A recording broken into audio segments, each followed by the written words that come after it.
Welcome to Is This Thing On? I'm Mary Weiss, and I'm here with Elliot De Wit, copywriter, producer extraordinaire. Welcome. Thank you. How are you doing today? I'm doing all right. It's a little weird sitting on this side. I was going to ask you that. Is Yeah. it a little off kilter? Do you have a preferred side? Well, I am right-handed, so I feel like when I'm leaning onto my right arm, it feels a little more natural. So I kind of like that. Okay, well, that's good. So as we record this, we're finishing your last week in office. We are. But we'll be going to soon. You're moving. I am. Do you want to talk about that at all? Yep. So my family and I are moving to Visalia, California. It's in the Central Valley of California, so about right in the middle of the state. Allegedly, we're 3 hours, I'm guessing without traffic, 3 hours from San Francisco, 3 hours from Los Angeles, 1 hour from Sequoia National Park, and 2 hours from the beach. So kind of in the middle of everything. It just gets real, real hot in the summer. So it's going to be the hottest time to move there, I think. It's going to be beautiful. Are you looking forward to anything specific with the move, or just out for the adventure? It's just an adventure, yeah. We've never moved like this before. We got married in 2011. Ooh, I'm just jumping ahead here. Sorry. No, we've lived in Sioux Falls since we were married, me and my wife. And then my son is going to be 10, and so he's not exactly thrilled, but he's never been there, so he doesn't know what to expect. Yeah, I think I'm looking forward to weather. I'm looking forward to not snow blowing anymore, and no snow unless I drive to it is kind of what I'm most looking forward to. Perfect. And you are obviously working remote for a little while. Can you explain what you do? Yeah, so what I do, there's a lot of different things. I'm technically a copywriter / producer. So what that means is if I'll write a TV script or video script, I'll write copy for an email, something like that, and I'll write the TV video script and then pitch it to some of the sales managers. Usually it's the Honda, Mitsubishi, or Acura stores in Sioux Falls that I do a lot of my writing for. Pitch the idea. If they approve it, then I'll write the whole script, and then if they approve the script, then we got to schedule shooting it.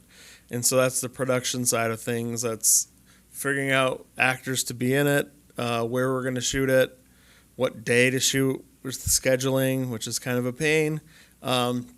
And then I'll be there to direct it when we are shooting it, generally, for the most part. So then, yeah, it's a lot of writing, being creative, which is my favorite thing to do. So that's what I've always wanted to do. So, yeah, it's kind of that's most of it. And then when the video's done, after the editors are done with it, I'll watch it and make sure everything's like where we think it should be, and then present it to the managers again and make sure we get approval. And if there's changes, tell the editors what they need to do. Did you initially want to go into copywriting, or did you kind of just know the creative route and found yourself there? Yeah, it's a good question. When I was in college, I didn't know what I wanted to do in high school. So I took a lot of like different placement type things, and I told my guidance counselor I wanted to be on Saturday Night Live. Oh, yeah. And she told me no, which is what you want from a guidance counselor, to guide you into not following dreams. So, not really. Just Did you realistic. want to shout him out at all? No, I don't want to. So I ended up signing up to be an elementary education major, which was a mistake because I could not have handled kids at all. But I'd always done like fun videos and stuff in high school.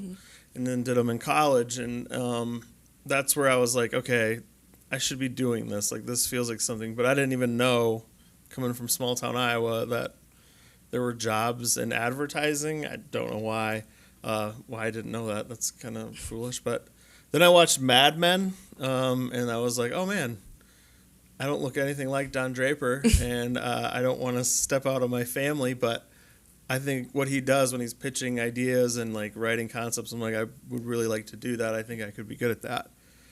So then I figured out that that's what I wanted to do, and then I just had to try to go get it. So Nice. Do you have a favorite thing that you've created this far, or commercial, or idea? Ooh, boy. Yeah. Oh. Yeah, good question. We did a cheese dust one, which was one that I had written like years before even, maybe not coming here, but it was a long time ago, where I ended up playing the role myself, because why wouldn't I? Where I'm eating cheese balls on the couch, my wife leaves with her friend, I drive her new Passport, and then try to make it seem like I wasn't driving it, but I had left cheese dust everywhere. And so then she obviously cuts back and sees that I had been driving it. So I liked that one a lot. It was a lot of fun. It's one I had written. It's like was in my brain for a long time. So when you're able to like actually have it come to fruition, it just is. It's very satisfying. So that was probably my favorite one that we've ever did. Is that your favorite one that you've been involved in participating, or is there something that, because you've been in a couple. I've been in a few. Yeah, probably too many, I bet. I'm sure a lot of people would love to see other people. It's a little easier, in my opinion, because I know what I want it to sound like and or look like. So when I end up having something that I'll end up being in, it's just because sometimes it's just a little easier than like hiring somebody and then trying to explain to them the tone or really get the vision across. Yes, exactly. You know what you're looking for. I know the pacing that I want, so I can achieve that if I'm doing it. Otherwise, it just takes longer to then like direct someone into that mode. And then also comedic timing and stuff, like some people don't have it, and so it's just hard to direct that. So it's like I know what I'm going to get from myself, so it's just a little easier than being like, hopefully they can pull this off, kind of a thing. Absolutely. I recently stumbled across your Canaries one with your baseball. That one made me laugh a bit. Yeah, so that was a fun one. Yeah, good comedy in that. That was a good time. That was a lot of fun. Missed a lot of baseball in that one, which was tough for me. As someone who likes playing baseball, it's tough for me to take that many strikeouts, so it was pretty brutal. Kind of segueing into that, did you play sports growing up, or were you more in the creative side? Great question. Wow, I keep saying great question. Sorry. Don't know why I do that, because they're good questions. I was kind of a fine arts kid in high school. My mom was a choir director, so I've been singing my whole life in choirs. I did play some sports. I tried out for pretty much every sport. We didn't have football, which kind of hurt me because I'm built for football. But so we didn't have that when I was in high school at the small Christian school I went to. And so tried out for basketball, got cut. Tried out for baseball the summer before my freshman year and got cut. So then I tried out for golf and made the golf team. Okay. So then I didn't try out for baseball again, although I should have, because I would have made the team, but I didn't. So in Iowa, baseball's in the summer.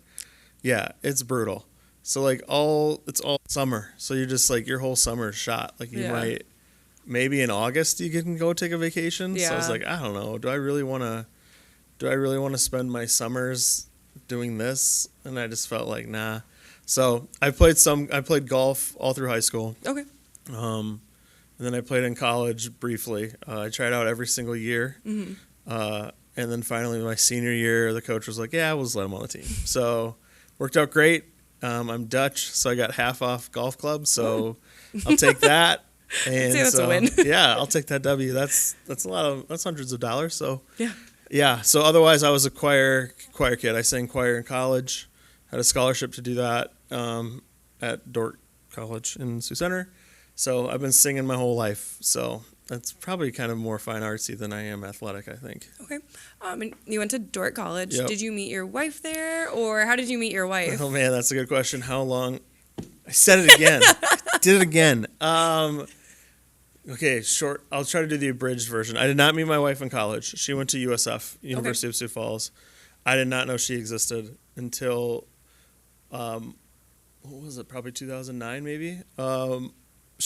My wife was a music teacher in Sioux Center, Iowa at the small Christian school there. My mom was helping out judging like music competitions because she was not working anymore, I don't think, but she was like still involved in music. So my mom said, hey, there's this really nice teacher at Sioux Center. You should send her an email. And I'm like, okay, well, no. Email? No, we're not doing that. So I'd never seen her before. My mom's like, you should meet her. I think you'd be great. I'm like, okay. Tried to look her up on Facebook. Her profile was locked down, so I couldn't see a picture of her at all. all I could see was the mutual friends we had. So then I asked one of them to like set me up on a blind date, and they're like, "Oh no, like I'm not gonna do that." I'm like, "Oh, okay, cool." So then I ended up a couple weeks later going to just like an acoustic concert in Orange City, and one of the friends that's a mutual friend was there. Shout out Josh Kuipers, and he said, "You know, you were asking me about Jess," and I'm like, "Yeah." He's like, "She's right over there." I'm like, "Oh no." He's like, "I'm not letting you leave until I introduce you." I'm like, "Oh man, okay." So I got real nervous. He introduced us. Mind you, I know quite a bit about her. I know where she works, which sounds really creepy. I know what she does for a living. I know she knows my mom. He introduces us, and I just am talking to her, and she's like, "Oh, you're Mel's son." And I'm like, "Oh, you know my mom?" And she's like, "Yeah, I know your mom." And for some dumb reason, I was like, "Oh, well, my mom's kind of a big deal." Weird flex. So you may know my mom, but I doubt she knows you. And then she's like getting annoyed because I keep saying, "I don't think my mom knows you." She's like, "Want to bet?" And I was like, "How much?" She's like, "I don't know, $20 or $10." I'm like, "Yep, I'll ask my mom if she knows you. I'll add you on Facebook, and then I'll message you and let you know if she knows you or not." So I made a bet, knowing I was going to lose the bet, so that we could get coffee to pay up the debt that I owed. Smart. So I lied to start everything off, which is always a good idea in a relationship. That's how you build strong relationships. Yeah. So then we went out for coffee, and then I paid her the debt I owed her, and then we started dating a few months later after that. So your mom was right. My mom was right. Is your mom generally right? Generally, sometimes. So she was right on that case. I trusted her completely, which is kind of, it worked out. So, it's been great. And then you got married in 2011, 2011, yep. Okay. So we got married in 2011, and we've been in Sioux Falls ever since. Okay. And then do you want to talk about your family? Sure. We have one son. Okay. His name is Josiah. He is turning 10. Well, this is coming out in August. Yeah. He has turned 10 in July. Before, or I guess that'd be post-move, right?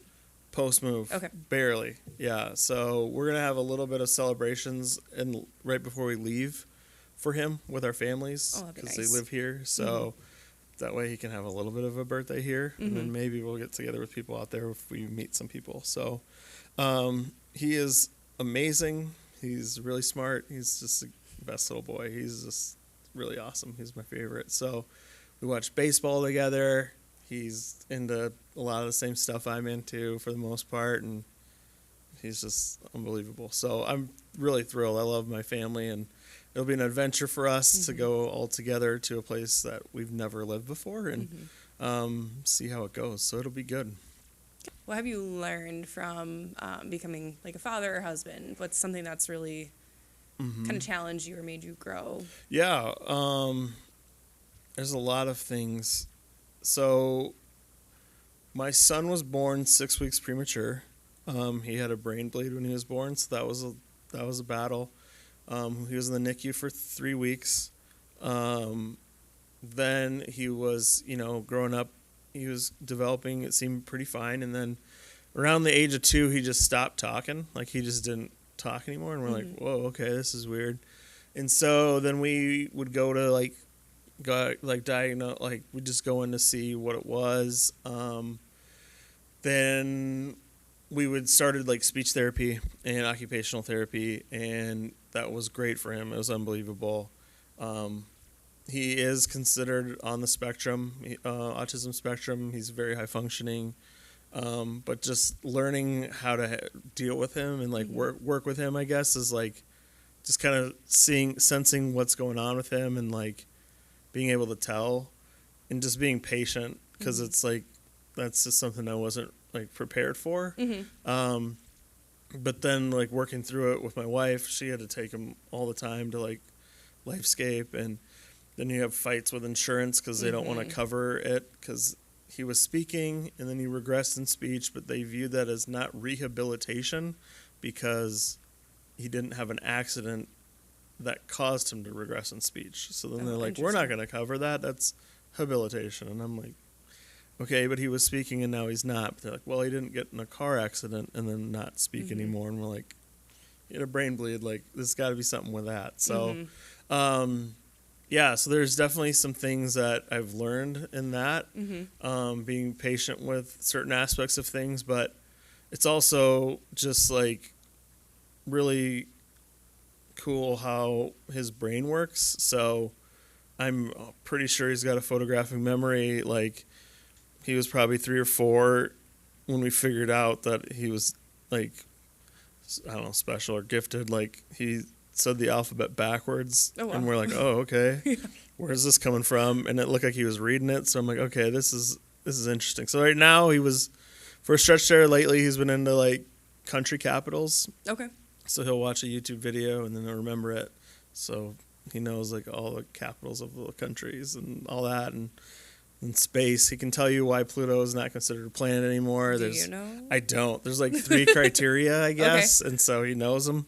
So it's just what I've learned is like every kid is different. And just like they're all gifted in different ways. And so like it's just really cool how that works out, and not everyone's the same. And so like celebrate the gifts that they have and not look at anything else as like a detriment. There's just things that he'll be different on, but there's things that he'll be different on the other way too, where he'll be like ahead of something or and that kind of thing. So just realizing that every kid has different gifts and every person has different gifts, and celebrating them for their gifts that they have. That's awesome. Kind of shifting gears here, what would you say is your why? Ooh, I'm not going to say great question, but then I said it by not saying that's your I'm question, say it. though, kind of. So you that's could why say it's a good question. I'd say it's a couple things. It's kind of like trying to do everything I can to the best of my abilities for both like for the glory of God, and then also for, representing my family name and my parents and my grandparents and those who came before me, and being like, hey, he does good work, or he puts a lot of work in. And so it's just like trying my best to do the best that I can for the name. I'm not wearing a jersey, but the name on the back of my jersey, like who I'm representing. And then like providing for my family as best I can. And doing what's best for them. Like, I don't have a job lined up, and hopefully I have one by the time this comes out, in California. But it was a good opportunity for my wife, and it felt like a good opportunity for our family. So we're going to go in it, and we'll figure it out, and God will provide something for me, and then we'll be good. But it's just like, it's just providing for them, being there for them, and supporting them, as well as, following my dreams as well. Nice. What is something people don't know about you? Oh, no. What is something people don't know about me?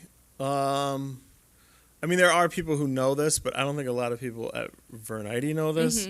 I've played in bands like almost my whole life. Like in high school, I started playing bass guitar. Okay. And we did like a couple talent shows. Then I joined a band in college as a freshman, so I was playing with them. Still bass? Still bass. Okay. And then background vocals. And so I was in a band for, it's got to be over 10, 15 years.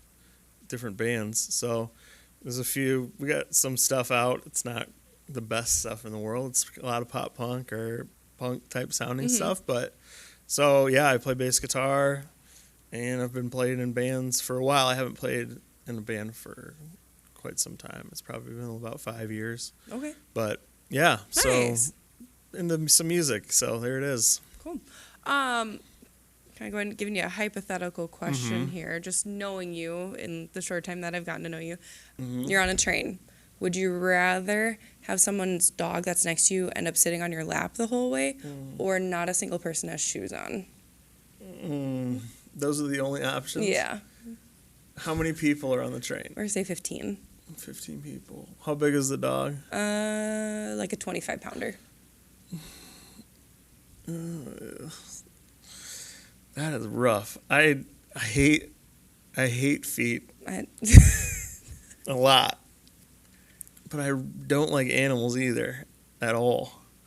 How long would the dog sit on my lap? It's a 15-minute ride. 15-minute ride? Mm-hmm. Is it a friendly dog or is it just pretty It's one chill? that has really bad breath, but it's like right in your face, like ready for you to pet it at all times. It's the feet then. It's also a little bit stale when you pet it. No, then it's the feet. The feet? Yeah, because I feel like they can kind of be hidden. It's not like they're in my face. They're just sitting in their seats. Yeah, they're just popped out. Am I sitting next to somebody or is there like a buffer? No, like you're surrounded. Like Surrounded. Like people across from you, people next to you. They're just everywhere. Yeah, I think I can avoid feet contact or eye contact with the feet.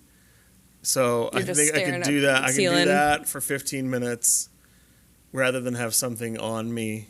Yeah, it's definitely the feet. Okay, just something I've always kind of thought about. Yeah, I'll take the feet. Okay, the feet. Give me the feet. Quentin Tarantino's dream. Between this, I feel like would be a little bit challenging because the more I get to know you, I feel like you like everything creative. So are you a book guy, a movie guy, or a music guy? Well, I wish I was a book guy, but I'm not. We were going when we were moving our stuff. There's multiple books that have just I read 2 chapters and there's a bookmark and then it's still on the shelf. Yeah. I bet we had 20 of them. My wife's like, "Why don't you read these?" And I said, "I don't know." I like music a lot, but I would probably classify myself as more of a movie guy. Okay. Do you have a preferred genre or? I like comedies. For the most part, it's probably comedy. Action ones I like a lot of different things, but I would say comedy is probably my. Can you name your top 3 movies? Yeah, my top 3 movies. Yes, I'm ready for this. Only because me and my wife have talked about this multiple times, as if we would ever be on a newlyweds or whatever dating type game. You never know. Where you'd need to know each other, like your spouse's 3 or my 3. So, my 3 in order from number 3. Number 3 is Ferris Bueller's Day Off. That's a good one. A great comedy. One of my faves. Was on a lot. Got me through high school because I watched a ton. My number 2 favorite movie of all time is The Sting. Okay. It is an old movie with Robert Redford and Paul Newman. Okay. It's about grifters. Also, James Earl Jones' dad is in it. It's real old. Was it 70s or 60s? It was old. It's old. It's very good, though. So I like that one a lot. I got that one. I learned that one from my parents because they showed it to me. So that's a good one.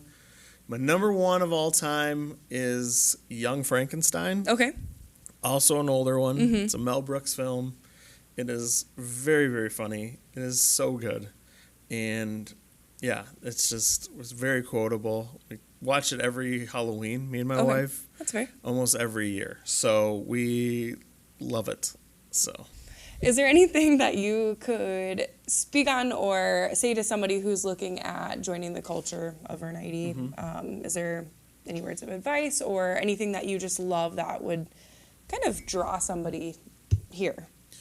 I've been here since 2017. And so in the 7 years or so that I've been here, there's been change in a positive direction, I think. People genuinely seem to care about each other and want what's best for each other. And so I think the culture is very strong right now. It's tough to leave, honestly, the culture, because we just do a really good job at, I